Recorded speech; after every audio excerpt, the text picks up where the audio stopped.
स्वामी समर्थ. स्वागत आहे तुमचं माझ्या युट्यूब चॅनलमध्ये. आजचा दिवस तुम्हाला खूप छान सुख समाधानाचा आणि आनंदाचा जाऊ देत ही स्वामींच्या चरणी प्रार्थना करते आणि आज या नवीन व्हिडिओला सुरुवात करते. तर बघा मित्रमैत्रिणींनो, आज 3 जानेवारी अतिशय अत्यंत खूप खास आणि महत्वाचा दिवस आज आलेली आहे. शाकंभरी पौर्णिमा आणि पौर्णिमा ही तिथी खूप महत्वाची तिथी मानली जाते. प्रत्येक महिन्याला पौर्णिमा तिथी जी आहे तर ती येत असते, परंतु प्रत्येक पौर्णिमा तिथीचं महत्व जे आहे तर ते वेगवेगळं असतं. त्याचप्रमाणे पौर्णिमा तिथी ही खूप प्रभावशाली असते आणि त्यामध्ये शाकंभरी पौर्णिमा जी पौष महिन्यात येते, तर पौष पौर्णिमेला शाकंभरी पौर्णिमा या नावाने सुद्धा ओळखलं जातं. कारण पौष अष्टमीपासून शाकंभरी नवरात्राची सुरुवात होते आणि पौष पौर्णिमेला शाकंभरी नवरात्रीची समाप्ती होत असते. शाकंभरी नवरात्र हे कुलदेवीला समर्पित असते. त्याचप्रमाणे शाकंभरी देवीची या नवरात्रीमध्ये सेवा, आराधना, उपासना केली जाते. शाकंभरी माता म्हणजे दुसरे तिसरे कोणी नसून माता पार्वती. ज्या वेळेस पृथ्वी तलावरती, ज्या वेळेस पृथ्वीवरती अन्नाचा मोठ्या प्रमाणात दुष्काळ पडला होता, त्यावेळी लोक मरू लागली, त्यावेळेस शाकंभरी माता म्हणजेच माता पार्वतीला खूप त्रास झाला आणि अतिशय अत्यंत त्यांचं दुःख पाहावलं गेलं नाही. त्यावेळेस माता पार्वतीने घोर तपश्चर्या केली आणि त्यांच्या तपश्चर्याने त्यांच्या शरीरातून फळाची तसेच भाज्यांची अन्नाची उत्पत्ती झाली आणि म्हणूनच तेव्हाच लोकांचा जो दुष्काळ आहे तर तो दूर झाला आणि म्हणूनच या देवीला शाकंभरी देवी या नावाने सुद्धा ओळखलं जातं.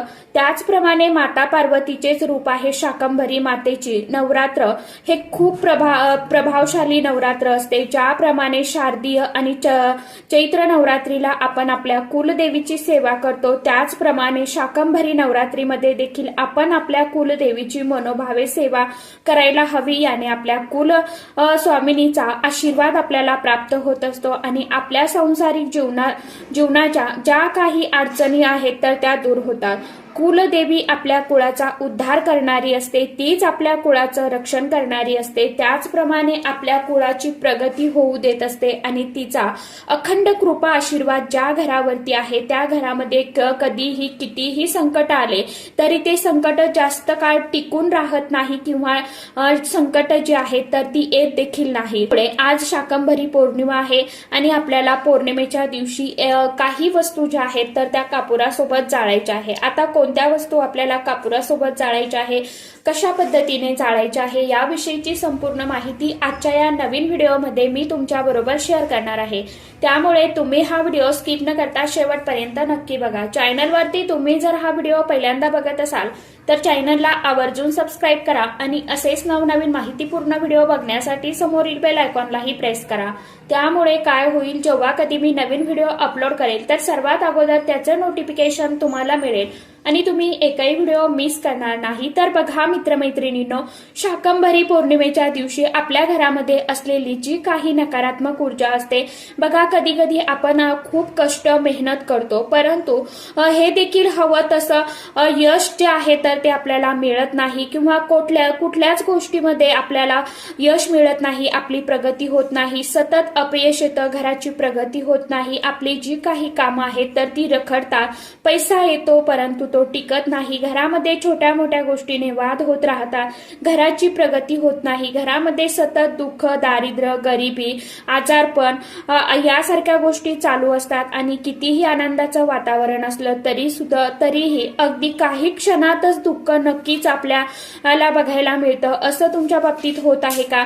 तर 100% तुमच्या घरामध्ये नकारात्मक ऊर्जा जी आहे तर ती आहे आणि ही नकारात्मक शक्ती तुमच्या घरामध्ये चांगल्या गोष्टी घडून देत नाहीत बघा आणि झाल्या तरीही त्यामध्ये अडथळे आणत असते. म्हणूनच घरात असलेली ही नकारात्मक शक्ती तुम्हाला बाहेर काढायची आहे. तर हा उपाय आवर्जून करायचा आहे, कारण की आजचा शनिवारचा दिवस आणि त्यामध्ये पौर्णिमा जी आहे तर ती आलेली आहे आणि पौर्णिमा तिथीला तुम्ही हा उपाय जर केला तर तुमच्या घरातली नकारात्मक ऊर्जा जी आहे, वाईट शक्ती ज्या आहेत तर त्या घरामध्ये जे काही लागलेले दोष आहे, नजरबाधा आहे, घरामध्ये सकारात्मक ऊर्जा मदत होईल आणि जी काही निगेटिव्हिटी आहे, नकारात्मक ऊर्जा आहे तर ती दूर होईल.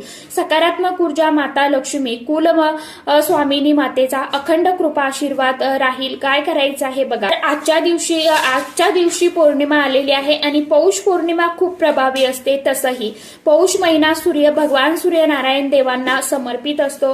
हा महिना शनी देवांना देखील समर्पित असतो. शनी देवाची सेवा उपासना केल्याने या महिन्यामध्ये असलेल्या आपल्या शनी प्रकोप आहे आणि शनी साडेसाती आहे तर ते नष्ट होतात. या महिन्यामध्ये शनिदेव हे आपल्या पुत्रांना भेटण्यास गेले होते, म्हणून या महिन्यात जो कोणी शनी महाराजांची सेवा करतो, पूजा करतो, त्याच्या पुत्र जर मुलांमध्ये आणि वडिलांमध्ये जर पटत नाहीये, शनिदेवाची आराधना या महिन्यात करा, सूर्यदेवांची आराधना करा. बघा या अडचणी देखील दूर होतील. तर आज काय उपाय करायचा आहे हेच आपण आजच्या व्हिडिओमध्ये बघणार आहोत. तर बघा मित्रमैत्रिणींनो, संध्याकाळी आपल्याला अगदी 6 वाजल्यापासून ते रात्री 12 वाजेपर्यंत तुम्ही झोपेपर्यंत हा उपाय केव्हाही करू शकता. आपल्याला कापुराच्या 5 किंवा 3 वड्या घ्यायच्या आहे आणि कापुराच्या वड्या घ्यायच्या आहे. देवाजवळ तुळशीजवळ आपल्याला दिवा धूप लावून घ्यायचा आहे. नंतर आपल्याला एक मातीचं भांड घ्यायचं आहे किंवा तुमच्याकडे कापूरदानी असेल ती सुद्धा तुम्ही घेऊ शकता. कुठलंही मातीचं भांड घ्या किंवा पंती घ्या. पंतीमध्ये भीमसेनी कापराच्या 3-5 अशा विषम संख्येमध्ये तुम्हाला त्या कापुराच्या वड्या ठेवायच्या आहे आणि कापूर नसेल तर मग तुम्ही साधा कापूर वापरला तरी देखील चालणार आहे. त्यानंतर अजून काही वस्तू आपल्याला घालायच्या आहे, त्या म्हणजे 2 फूल असलेल्या लवंगा ज्या आहेत तर त्या टाकायच्या आहे. लवंगाने घरातील दारिद्र्य गरिबी नष्ट करते. घरामध्ये अलक्ष्मी असेल तर तिला नष्ट करते, बाहेर काढते. या लवंगाच्या सुगंधाने माता लक्ष्मी आपल्या घराकडे आकर्षित होते. 2 लवंगा टाका. त्यामध्ये तुम्हाला 2 काळी मिरी टाकायची आहे, 2 हिरवी वेलची जी आहे तर ती टाकायची आहे. त्यानंतर थोडीशी पिवळी मोहरी टाकायची आहे. आता पिवळी मोहरी तुमच्याकडे नसेल तर काळी मोहरी जी आपण भाजीमध्ये वापरतो तर ती काळी मोहरी तुम्ही घेऊ शकता, काही अडचण नाही.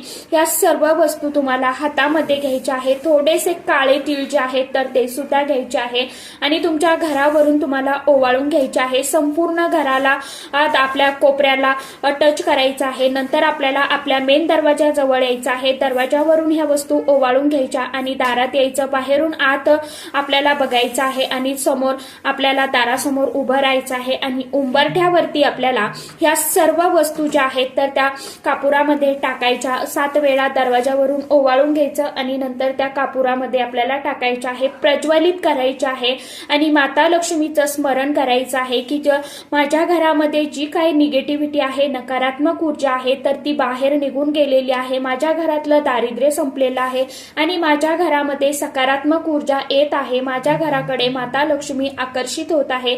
तुम्हाला असं मनामध्ये म्हणायचं आहे आणि संपूर्ण धूर हा जो आहे तर तो उंबरठ्यावरती फिरून घ्यायचा आहे. माता लक्ष्मीचं मनामध्ये तुम्हाला स्मरण करायचं. त्यानंतर तो कापूर जो आहे तर तो तुम्हाला तिथेच जळू द्यायचा आहे. ती पंती जी आहे तर ती तुम्हाला तिथेच ठेवून द्यायची आणि नंतर ज्यावेळी शांत होईल तर त्यावेळी तुम्ही ते जे काही साहित्य आहे ते दुसऱ्या दिवशी तुम्ही झाडाच्या कुंडीमध्ये टाकू शकता किंवा निर्माल्यामध्ये टाकू शकता. अशा पद्धतीने तुम्हाला हा उपाय करायचा आहे. किंवा मग तुम्ही ओम काल भैरवाय नमः किंवा तुमच्या कुलदेवीचा मंत्र जी तुमची कुलदेवी आहे त्या कुलदेवीचा मंत्र पठण करू शकता. यानंतर आपल्याला आपल्या हातामध्ये एक घंटी घ्यायची आहे. आपल्या दरवाजावरून ओवाळून घ्यायचं आहे आणि एका हातामध्ये घंटी घ्या, एका हातामध्ये ती पंती जी आहे आपण वस्तू टाकलेल्या ते ओवाळून घ्यायचं. आपल्या कुलदेवीचं स्मरण करायचं किंवा ओम नमो भगवते वासुदेवाय नमः हा मंत्र म्हटला किंवा ओम काल भैरवाय नमः हा मंत्र म्हटला तरी देखील चालणार आहे. आपल्याला अशा ह्या वस्तू ओवाळून घ्यायच्या आहे आणि आपल्या मुख्य दरवाजावरून खास करून 7 वेळा उतरून घ्यायच्या. नंतर आपल्याला ती पंती जी आहे तर ती दरवाजामध्येच ठेवायची आणि आपल्याला आपल्या उंबरठ्याला नमस्कार करायचा आहे आणि उजवा पाय टाकून आपल्याला आपल्या घरामध्ये प्रवेश प्रवेश करायचा आहे। ह्या वस्तू तुम्हाला संपूर्ण तिथेच जळू द्यायच्या आहे, इकडे तिकडे पण ती उचलायची नाही, तिथेच जळून द्यायच्या आणि नंतर आपल्याला आपल्या घरामध्ये आत तुम्हाला उजवा पाऊल टाकून आत प्रवेश करायचा आहे। ह्या वस्तू आपल्याला उंबरठ्यावरती जाळायच्या आहे, लक्ष द्या व्हिडिओकडे, आणि तिथेच ती पंती जी आहे तर ती तुम्हाला रात्रभर तिथेच ठेवून द्यायची आहे। दुसऱ्या दिवशी तुम्हाला निर्मल्यामध्ये त्यामधल्या ज्या काय वस्तू आहेत तर त्या टाकून द्यायच्या आहे। तर अशा पद्धतीने तुम्हाला आजच्या दिवशी हा उपाय जो आहे तर तो आवर्जून शाकंभरी पौर्णिमेला संध्याकाळी 6 वाजल्यापासून ते रात्री 12 वाजेपर्यंत तुम्ही केव्हाही करू शकता। एखादी वस्तू तुमच्याकडे नसेल तर स्किप करा, काही अडचण नाही। फक्त हा जो उपाय आहे तर तो आपल्याला आज संध्याकाळी अवश्य करायचा आहे। सॉरी, व्हिडिओ थोडासा लेट आहे, थोडंसं नेटवर्क प्रॉब्लेम असल्यामुळे व्हिडिओ तुमच्यापर्यंत आज जरा लेट पोहोचत आहे, त्याबद्दल सर्व युट्यूब परिवाराची क्षमा मागते आणि आजच्या व्हिडिओचा इथेच एंड करते। तर चला, आजच्या व्हिडिओमध्ये इतकीच माहिती होती, कशी वाटली नक्की सांगा। व्हिडिओ आवडला तर चॅनलला आवर्जून लाईक, शेअर, सबस्क्राईब जरूर करा। परत भेटूया नवीन माहितीसोबत, नवीन व्हिडिओसोबत। तोपर्यंत सर्व माझ्या युट्यूब परिवाराला श्री स्वामी समर्थ।